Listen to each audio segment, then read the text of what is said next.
बहुत ध्यान से सुनना। एक बार भगवान सुखदेव जी महाराज जी को जब ब्रह्म बोध हुआ तो उनको लगा कोई प्रमाण तो दे कि मुझे ब्रह्म बोध हो गया है।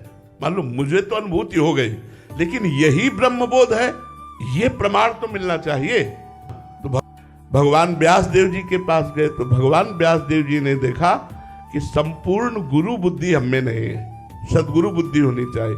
तो उन्होंने कहा इस समय परम ज्ञानी विदेहराज मिथिलाधिपति जनक जी हैं, आप जाइए और अपने अनुभव की पुष्टि महाराज जनक जी से कराइए।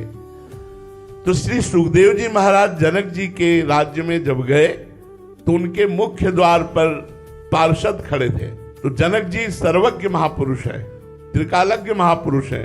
उन्होंने पहले ही आज्ञा कर दी कि नंग धड़ंग 16 वर्ष की अवस्था एक महापुरुष पधारेंगे, उनको प्रवेश निषेध कर दो। श्री सुखदेव जी आए, दरवाजे में उनको रोक दिया गया। 7 दिन 7 रात तक कोई उत्तर नहीं। रोज पूछते जनक जी आज उनके मुखाकृति, बोले भगवान जैसे पहले दिन आए थे वैसे ही प्रसन्न मुद्रा में है।